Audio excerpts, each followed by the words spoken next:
अलग है। उनसे पूछो वेद व्यास के बाप हो तुम, वेद व्यास से ज्यादा ज्ञान था तुम। कहते ब्रह्म अलग है, परमात्मा अलग है, ईश्वर अलग है, काल की गणना भी बेतुकी। बोले कृष्ण पहले अवतार लिए, राम बाद में भय। और इन मूर्खों के चक्कर में बड़े बड़े पढ़े लिखे मूर्ख पढ़ते हैं, उनको पढ़ा लिखा मूर्ख में कहते। दुनिया में कोई ऐसा ज्ञान विज्ञान नहीं है जो हमारे सनातन धर्म में न हो, और इसकी मूल धारा से जुड़कर वेद रामायण गीता भागवत के आधार पर तत्व को समझो। व्यक्तिवादी मत बनो, सिद्धांतवादी बनो। जय भारत। नमस्ते मित्रों।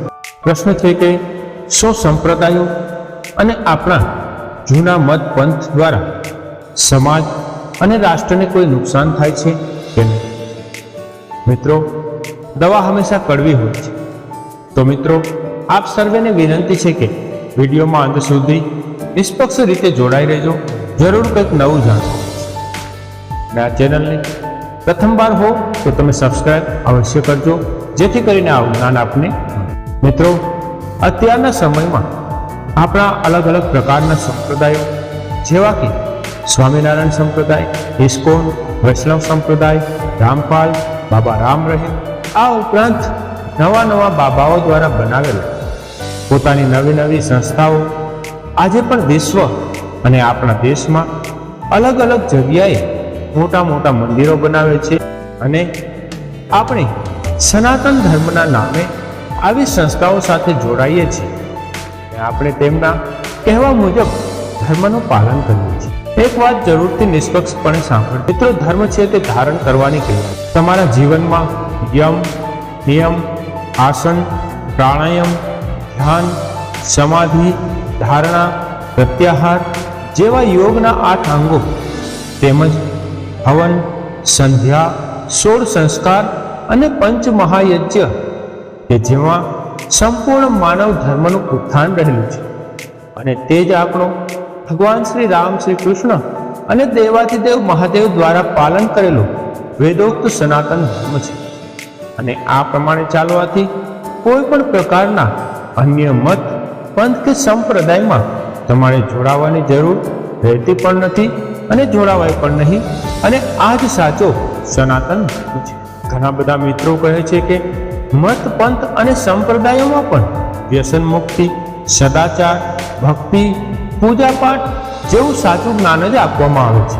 પરંતુ મિત્રો, કોઈક વિદ્વાને કહેલું છે કે તમારી પાસે 1 લોટો ભરેલું દૂધ હોય, પરંતુ તેમાં 2 ટીપા ઝેર નાખવામાં આવે તો એ બધા દૂધને આપણે દૂધ નહીં કહીએ, ઝેર જ માનીશું। મિત્રો, આવું જ કંઈક આપણા હાલના સંપ્રદાયોનું છે કે જે આપણને આપણી સનાતન સંસ્કૃતિથી જે દૂધ સમાન છે તેનાથી દૂર કરે છે, અને તેમાં પોતાના બની બેઠેલા ભગવાનોના અવતાર, પરચા અને એકબીજાથી સર્વોપરી અને ચમત્કારો રૂપી ઝેર નાખી અને ધર્મ અને રાષ્ટ્રના નૈતિક મૂલ્યોનો ઘોર વિનાશ કરી રહ્યા છે। હમણાં જ આપણે જોયું કે સ્વામિનારાયણ અને ભાંગ, ચલમ અને નશામાં રહેતા કહેવાતા સનાતની દ્વારા જે આપણા હિન્દુ સમાજને જ એકબીજા સામે દુશ્મન બનાવી અને ઊભા રાખી દીધા, પરંતુ પાછળથી આ બધાએ એકબીજાની પોલો ખોલતા આજે બધા પોતપોતાના મઠોમાં બેસી ગયા છે। આમાંથી એક પણ પક્ષને સનાતન ધર્મ સાથે કોઈ પણ પ્રકારનો લેવા દેવા નથી, માત્ર ને માત્ર પોતાના હેતુ સિદ્ધ કરવા માટે આવા ષડયંત્રો રચાય છે। મિત્રો, સત્ય કડવું હોય છે, પણ તે સ્વીકારવું જરૂરી છે, તો આપણી આવતી પેઢી આપણને જરૂર દોષ દેશે। પરંતુ મિત્રો, હાલના સમયમાં જે યોગના 8 અંગો છે, જે સનાતન ઈશ્વર પ્રાપ્તિનો મુખ્ય માર્ગ છે, તેને અવગણીને હાલના સંપ્રદાયો પોતાના બનાવેલા ભગવાનો, ટૂંક સમયમાં જ ઉત્પન્ન થયેલા ભગવાનો વગેરેની નવી પૂજા પદ્ધતિ ઊભી કરી અને સમાજને એક સસ્તો ધર્મ, સસ્તા ભગવાન, સસ્તી તપસ્યા, સસ્તું સ્વર્ગ અને સસ્તું અક્ષરધામ આપવાની લાલચ આપે છે, અને પોતાના જ ભગવાન સર્વોપરી છે તેવું સાબિત કરે છે। આપણો હાલનો સમાજ આવા સસ્તા ધર્મ, સસ્તા ભગવાન, સસ્તી તપસ્યા, સસ્તું સ્વર્ગ અને સસ્તું અક્ષરધામ મેળવવા માટે હર હંમેશ તૈયાર છે, કારણ કે હાલના સમાજને કોઈ પણ ક્ષેત્રમાં કઠોર પરિશ્રમ કરવો નથી.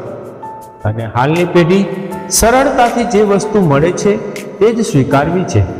તેમને કોઈ પણ પ્રકારનો બંધન રહિત ધર્મ ગમે છે. તે બંધનો હાલના આ ફૂટી નીકળેલા સંપ્રદાયો અને ધર્મોમાં નથી. તેને પરિણામે આજનો આપણો સમાજ સનાતન ધર્મને ભૂલી અને આવા નવા જે 100-200 વર્ષ અંદર ઉત્પન્ન થયેલા નવા ભગવાનો, નવા ધર્મો અને નવા સંપ્રદાયોમાં જોડાય છે.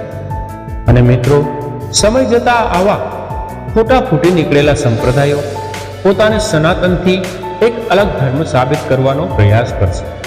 જે આજે આપણે આપણા દલિત ભાઈઓ બૌદ્ધ ધર્મને અલગ ધર્મ સાબિત કરી રહ્યા છે. અને આપણા જે હાલના દેવી દેવતાઓ છે તેને પણ તેઓ ગાળો પાડે છે અને તેમની પ્રતિમાઓ પણ સળગાવે છે. મિત્રો, ભગવાન બુદ્ધ ક્યારે પણ સનાતન ધર્મ અને પરમ કૃપાળુ પરમેશ્વરના ઓમ નામથી વિકુટા ન હતા પડ્યા. આજે પણ તેમની પ્રતિમાઓ પર જનોઈ, ચોટી અને ચાંદલો જોવા મળે છે. પરંતુ આજે તેમનો ધર્મ પાળનારા ગેરમાર્ગે દોરાય અને આ ચિહ્નોનો વિરોધ કરે છે. આ પ્રવૃત્તિઓ કરે છે એટલા માટે જ અહીં કહેવું પડે છે કે કોઈ પણ રાષ્ટ્ર એક ધર્મ પાળે, એક ભાષા બોલે, એક ન્યાયતંત્રનું પાલન કરે તો જ તેનો સંપૂર્ણ વિકાસ થાય છે અને દેશમાં આંતરવિગ્રહ, ભેદભાવની પરિસ્થિતિ, ઉચ્ચ નીચના ભેદભાવ ઉત્પન્ન થતા માટે જે આજે ફૂટી નીકળેલા સંપ્રદાયો અને ધર્મની ફેક્ટરીઓ એક સમયે આપણા વિશાળકાય દેશને ખંડ-ખંડમાં વિભાજિત કરી નાખશે. માટે આપણા ધર્મના ઠેકેદારોએ પણ સમજવાની જરૂર છે અને ધર્મના નામે ઘેટા બકરાની જેમ આમ તેમ દોડતી આપણી ધાર્મિક પ્રજાને પણ આ બાબતે વિચાર કરવાની જરૂર. તેમજ આપણા ઉદ્યોગપતિઓ અને પૂંજીપતિઓ છે તેમને પણ વિચારવું જોઈએ. કારણ કે તેમના આંધળા દાનથી આવી સંસ્થાઓ આજે ખોટી દિશામાં હરણફાળ ભરી રહી છે અને સમાજ અને રાષ્ટ્રને પતન તરફ લઈ જઈ રહી છે. તેમનું જે અધમ પાપ છે તેના ભાગીદાર તે લોકો પણ થશે. તો મિત્રો, આ વાત સાચી લાગે તો જરૂર વિચારજો. મિત્રો, અહીંયા આ ઉદાહરણ એટલા માટે આપ્યું છે જો હજી પણ આપણે નહીં સમજીએ તો આવા જે પૈસા, પ્રતિષ્ઠા અને રાજકારણથી આગળ વધતા સંપ્રદાયો અને મતપંથો ભવિષ્યમાં આપણને એકબીજા વચ્ચે સંઘર્ષમાં ઉતારશે. મિત્રો, આજે એવી પણ એક હરીફાઈ ચાલુ થઈ છે. આપણે વિદેશમાં મંદિરો બનાવ્યા છે, વિદેશના લોકો આપણા મંદિરોમાં આવે છે. મિત્રો, મોટા મોટા રાજકારણીઓ બોલાવી અને મંદિરોમાં ઉદ્ઘાટન કરાવવામાં આવે છે અને વિદેશના મહેમાનોને પણ બોલાવવામાં આવે છે અને મંદિરોના ઉદ્ઘાટનમાં બોલાવવામાં આવે છે અને તેમને એવું સાબિત કરવામાં આવે છે કે આપણા ભગવાનને આ બધા લોકો માને છે અને આપણા ભગવાનમાં વિશ્વાસ રાખે છે. માટે આપણા ભગવાન સર્વોપરી છે. મિત્રો, એ વાત ધ્યાનમાં રાખજો કે કોઈ પણ મોટા રાજકારણ કે પછી આપણા વડાપ્રધાન મોદી સાહેબ પણ કેમ ના હોય, આ લોકો પોતાની વોટ બેંક જાળવવા માટે અને આવી મોટી મોટી ભીડને સંબોધન કરવા માટેનો એક પણ મોકો ચૂકતા નથી અને તે માટે તેનો ફાયદો પણ ઉઠાવે છે. હું કહું છું કે ઉઠાવવો પણ જોઈએ. કારણ કે રાજકારણમાં સામ, દામ, દંડ, ભેદ જો સમાજનું ભલું થતું હોય તો જરૂરી અપનાવવા જ. અને મિત્રો, તમને એ પણ કહી દઉં કે તમે એવું માનો છો કે વિદેશમાં તમારા વિશાળકાય મંદિર અને વિદેશમાં તમારા સંપ્રદાયોને આ લોકો સ્વીકારે છે તો એ વાત ભૂલી જજો. કારણ કે ભૂતકાળમાં જે આપણા હાલના મંદિરો છે તેનાથી પણ 2 ગણા મંદિરો હતા અને જેની તમે આજે પરિસ્થિતિ જોઈ રહ્યા છો. આપણા જ દેશમાં આપણા જ મંદિરો પર આજે મસ્જિદો. તો મિત્રો, વિદેશમાં મંદિરો બનાવી ખુશ થવાની કોઈ પણ પ્રકારની જરૂર નથી. કારણ કે સમય પલટો થતા જે તમારો વર્ષોથી બનાવેલા મંદિરો છે તે માત્ર 24 કલાકની અંદર જમીનદોસ્ત થઈ જશે. માટે મંદિરો પાછળ ન દોડો. આપણી સનાતન સંસ્કૃતિને જીવનમાં ઉતારવાનો પ્રયાસ કરો અને તેને વ્યવહારમાં લાવવાનો પણ પ્રયાસ કરો. તો જ આપણા દેશની ફરીથી આપણે ભગવાન શ્રી રામ અને શ્રી કૃષ્ણ જેવા મહાપુરુષોને જન્મ આપી શકીએ. બીજી એ વાત રહી કે વિદેશી લોકો આપણો ધર્મ અપનાવે છે. મિત્રો, તમને કહી દઉં કે વિદેશી લોકો ક્યારે પણ સનાતન ધર્મ, સનાતન સંસ્કૃતિ નહીં શકતા. તેઓ તમારી સંસ્કૃતિમાંથી પડેલા ફાટા અને જે તમારી સંસ્કૃતિ વિરુદ્ધ જે સંપ્રદાયો હશે તેવા સંપ્રદાયો અને સંસ્થાને વધારે સપોર્ટ કરશે. તેનું કારણ એ એક પ્રકારની તેમની ધાર્મિક કૂટનીતિ છે. તેઓ તમને બધા પ્રકારનો દેખાવ કરશે કે આ તમારો જે સ્વામિનારાયણ સંપ્રદાય છે, ઇસ્કોન છે, તે ધર્મ સારો છે, ખૂબ જ સરસ છે, આવું કહી અને તેઓ તે સંપ્રદાય, તે સંસ્થા પ્રત્યે પ્રેમ કરે છે, આદર કરે છે એવું સાબિત કરે છે. તેના પાછળનો તેનો ઉદ્દેશ અન્ય છે. મિત્રો, ઇતિહાસની ઘટના પણ તમને કહે.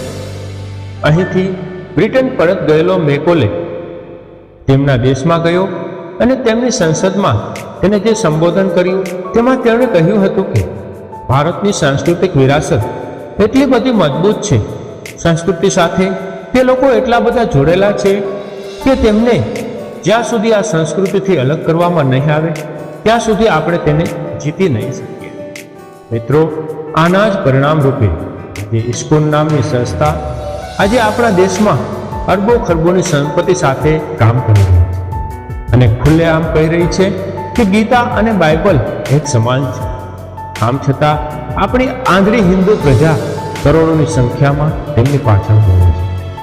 મિત્રો, આવા જ એજન્ડા સાથે આજે હજારો વિદેશી સંસ્થાઓ આપણી નવી જે ધાર્મિક પેઢીઓ ઊભી થાય છે, ધાર્મિક ફેક્ટરીઓ ઊભી થાય છે, તેને પ્રમોટ કરવા માટે ખૂબ જ પૈસો ખર્ચ કરે છે.